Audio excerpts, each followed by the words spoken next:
Subscribe now and press the bell icon. Never miss an update. बेटी एक बार चल के लड़के को देख तो लो। मेरा दावा है कि लड़का तुम्हें बहुत पसंद आएगा। बाला बहुत अच्छा लड़का है। हाँ हाँ बेटी, हम लोग तुम्हारे दुश्मन तो नहीं है।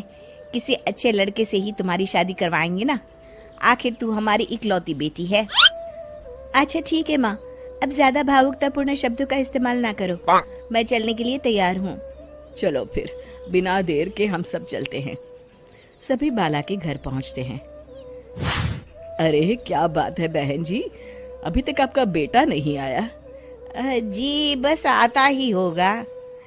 तभी वहां बाला आता है। लो जी आ गया मेरा बेटा। ये लोग तुझे देखने आए हैं और ये इनकी बेटी नम्रता है। बाला के सर पर बिल्कुल बाल नहीं होते।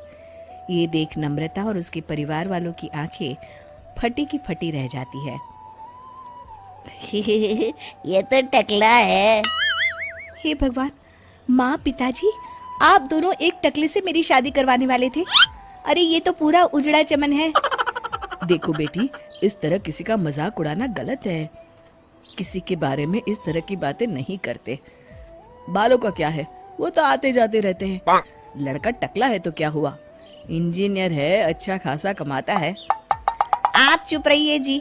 इसकी तरफदारी इसलिए कर रहे हैं क्योंकि आपके भी सर पर बाल नहीं है।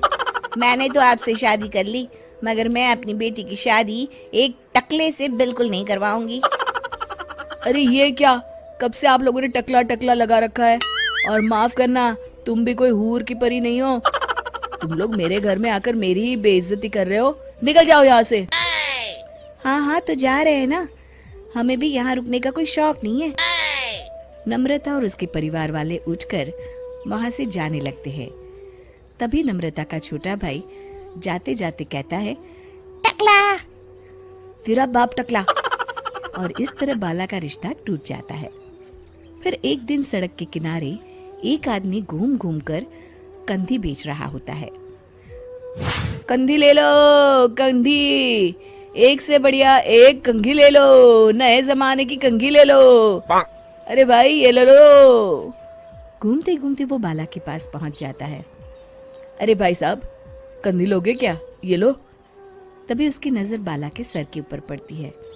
अरे माफ करना भाई साहब, आप इसे लेकर क्या करोगे? आपके सर पर तो बाल ही नहीं है। आपका तो स्टेडियम पूरा खाली है। चलता हूँ, कंधी ले लो, कंधी ले लो। कंधी वाले की बातें सुनकर बाला को बुरा लगता है। उस समय बाला को ऐसा महसूस होता है कि उसके लिए दुनिया में सबसे कीमती कोई चीज अगर है तो वो सिर्फ बाल है। बाला सड़क पर चलते हुए लोगों के बाल बड़े गौर से दिखता है। चलते चलते बाला एक मंदिर के पास पहुंच जाता है। हे भगवान, तुमने ये मेरे साथ क्या किया? थोड़े से बाल अगर मुझे दे देते तो तुम्हारा क्या चला जाता?